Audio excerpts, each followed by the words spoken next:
안녕하세요. 오신 작가입니다. 일본에서 발생하는 외국인 문제에 대해서 제 영상을 통해서 꾸준히 소개해 왔습니다. 그런데 이 문제는 아직까지도 이어지고 시간이 흐를수록 점점 더 심각해지고 있습니다. 그러면서 주목받고 있는 곳이 한국입니다. 현재 일손이 부족해진 일본은 적극적으로 외국인 노동자들을 받아들이고 있습니다. 그런데 이 과정이 정말 기형적이고 문제투성이입니다.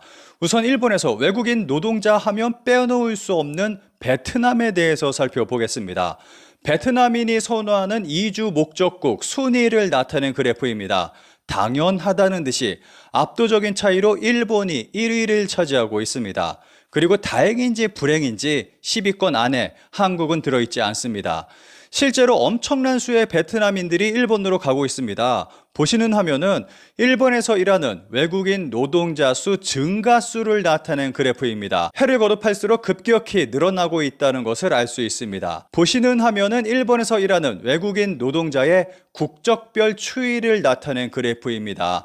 이전에는 중국이 가장 많았다면 2020년쯤을 기점으로 베트남이 중국을 넘어섰습니다. 그래프를 통해서 알 수 있듯이 현재 일본에서 일하는 외국인 노동자는 베트남인이 가장 많습니다. 여기서 기능 실습생으로 범위를 좁힌다면 베트남인이 50% 이상을 차지하게 됩니다. 이렇게 베트남인들이 일본으로 향하는 이유가 있습니다. 그 이유와 현재 발생하고 있는 문제에 대해서 살펴보겠습니다. 그리고 그 결과 한국이 주목받고 있습니다. 값싼 일본이 외국인 노동자로부터 버림받고 있는 너무 가혹한 현실. 그동안 노동자 부족에 시달리던 일본은 외국인 노동자들이 선호하는 국가였습니다. 그런데 이제는 외면하는 현상으로 변하고 있습니다.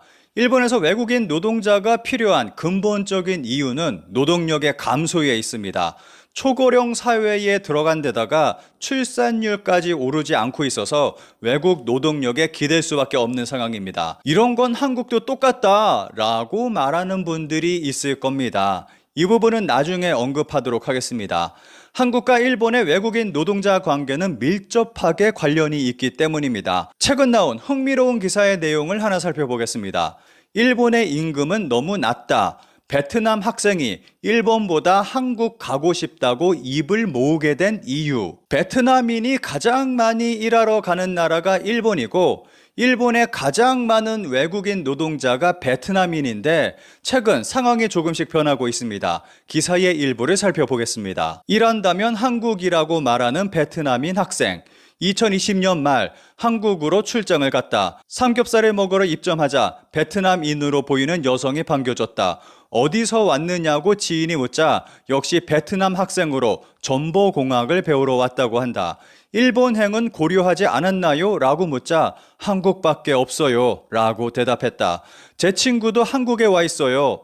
외국인 중 일본어를 배우는 사람이 적어지고 있다는 말도 자주 듣는다. 여기서 가장 크게 줄고 있는 것이 기능실습생입니다.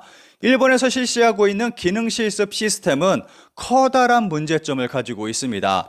취지는 일본에서 많은 기능을 배우고 자국으로 돌아가 공헌한다는 것입니다. 그런데 이것은 현재 단순 노동자를 값싸게 부리는 정책으로 변질된 지 오래입니다. 이들은 또 일본에서 정식 직원조차도 아니라서 최저임금도 보장받지 못하고 있습니다. 그리고 일정 기간이 되면 자국으로 돌아가야 합니다. 일본에서는 이들을 일회용 노동자라고 부르기도 합니다. 이런 상황에서 일본에서 지속적으로 커다란 문제가 발생하기 시작했습니다. 경제적 저성장과 임금이 오르지 않는다는 것입니다. 그 사이 한국을 비롯한 나라들도 일본을 따라 고령화가 진행됐고 외국인 노동자가 필요한 상황이 됐습니다. 게다가 한국의 경제력은 이미 일본을 넘어서 버렸습니다. 기사에서는 다음과 같이 설명하고 있습니다. 이건 통계로 나온 것이 아닌 베트남 사람들의 희망인데 10년 전 100명의 베트남인 중 95명이 일본에 가고 싶다고 했다면 현재는 50명 정도 될 것 같네요. 첫 번째가 일본이 아니라 호주, 독일, 한국이라는 사람이 많습니다.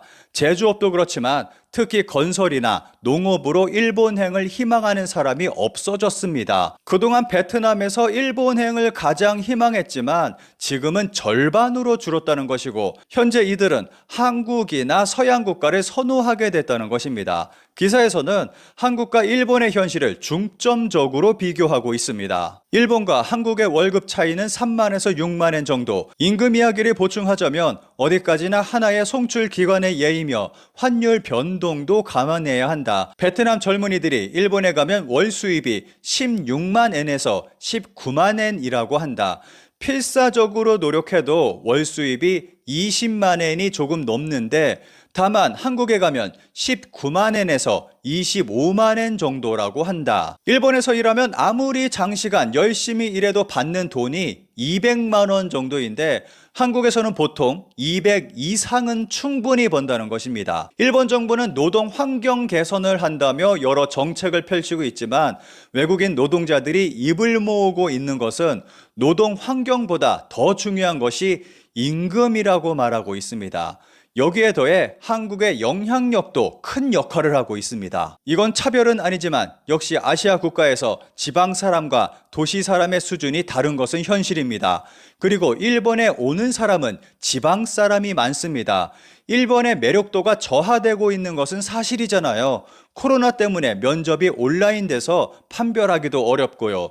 또 베트남에는 삼성처럼 외국 유명 기업이 진출해 있기 때문에 베트남 내에서 지명도가 높습니다. 일본은 그다지 우위성이 없는 데다가 일본의 기능 실습생으로 가도 일할 수 있는 연수가 짧습니다. 게다가 일본 직장에서 베트남인들이 당하는 인종차별 동영상이 순식간에 확산되고 있습니다.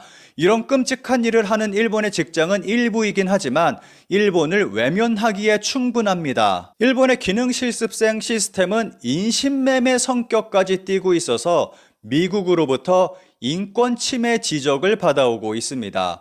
일본으로 기능 실습생으로 가기 위해서는 브로커에게 하나 1,000만 원 정도의 돈을 지불해야 합니다.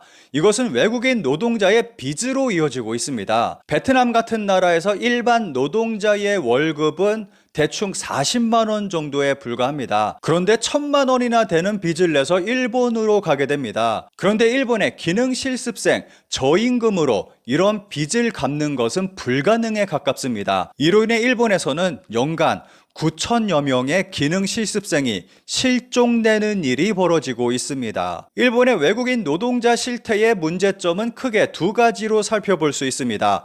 빚까지 내고 일본행을 선택했지만 빚을 갚을 수도 없을 만큼 적은 임금에 몇 년 후 다시 자국으로 돌아가야 한다는 것입니다. 일본 경제의 저성장과 외국인을 일회용으로 사용하는 정책을 벌이지 않는다면 외국인 노동자 감소 현상은 사라지지 않을 것입니다. 최근 한국에서 일하는 베트남 노동자가 한 달 동안 600만 원 넘게 벌었다며 인증 사진을 올려서 한국만이 아니라 베트남에서도 크게 화제가 됐습니다. 최근에는 어느 베트남 노동자가 한 달 동안 900만 원이 넘게 벌었다며 인증 사진을 올려 또다시 화제가 됐습니다. 아마 쉬지도 못하고 밤늦게까지 일해서 벌어들인 성과라고 생각합니다. 그런데 이러한 것도 한국의 경제력이 계속 성장한다는 전제 하에 이루어질 수 있는 일입니다. 지금의 한국을 살펴보면 일본의 상황이 남의 일 같지 않게 느껴집니다.